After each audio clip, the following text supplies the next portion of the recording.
ቀደም ሲል በሰራኋቸው ቪዲዮዎች ላይ ስለ ጋብቻ በአሁን ባለበት ሁኔታ ላይ ስላለው ችግር ለማንሳት ሞክሬያለሁኝ። እናም የመፍትሄ ሀሳቦቹ ምንድናቸው በሚሉት ሀሳቦች ላይ አንዳንድ ነገሮችን ጥቆማ አድርጌያለሁኝ።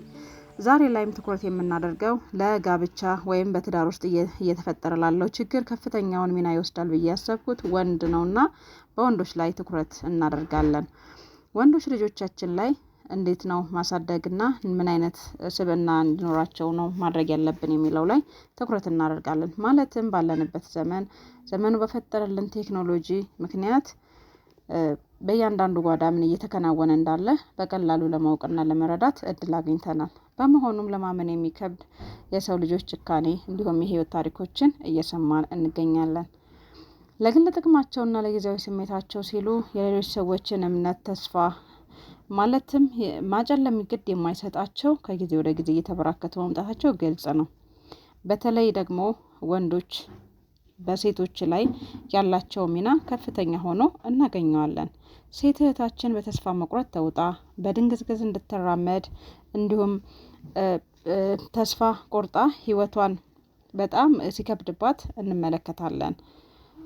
ሴት እህታችን አምና ወዳ እሷነቷን፣ እምነቷን፣ ፍቅሯን፣ ተስፋን አለኝ የምትለውን ሁሉ ያለስስት አሳልፋ የሰጣቸው የህይወት አጋሯ ህይወቷን ሲኦል ሲያደርግባት እንመለከታለን። ታዲያ እግዚአብሔር አጋር እንዲሆናት ከለላ ሆኖ እንዲያኖራት በፍቅርና በእንክብካቤ እንዲመራት የሰጣት የአዳም ዘር የሆነው ወንድ ልጅ ለምን እዚህ ደረጃ ላይ ደረሰ ብለን ለራሳችን ጥያቄ እንጠይቅ። ሴት ወልዳ ያሳደገችው ወንድ ልጅ እንዴት ሴት ላይ እንዲህ ሊጨክን ቻለ? በሴት ሲቃይስ እንዲህ ሊደሰት እንዴት ነው የቻለው?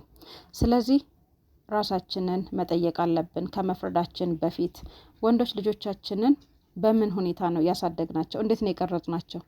ዛሬ ላይ ስለ ወንዶቻችን ብዙ ከማለታችን በፊት ቆም ብለን አስበን የነገውን ትውልድ እንዴት መቅረጽ እንዳለብን ኃላፊነት ልንወስድ ይገባል እላለሁኝ።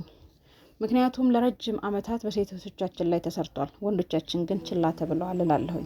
ስለዚህ ዛሬ ላይ ወንዶቻችን ላይ ማንቃትና ወንዶቻችንን ብቁ ማድረግ፣ ወንድ ልጅ ችግር ሲያጋጥሙ ተስፋ የሚቆርጥ እንዲሁም የሚሸሽ ወይም ደግሞ በአቋራጭ ለመበልጸግ የሌሎችን ተስፋ የሚቀማ ሳይሆን ወንድ በተፈጠረበት ዓላማ ልክ ሆኖ እንዲኖር ጠንካራ ማንነት እንዲኖረው ለማድረግ ከልጅነት መሰራት አለበት።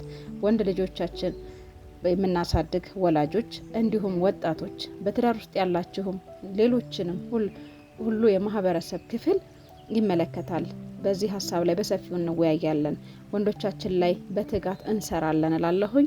ላይክ፣ ሼር፣ ሰብስክራይብ ማድረግ አትርሱ። አመሰግናለሁ።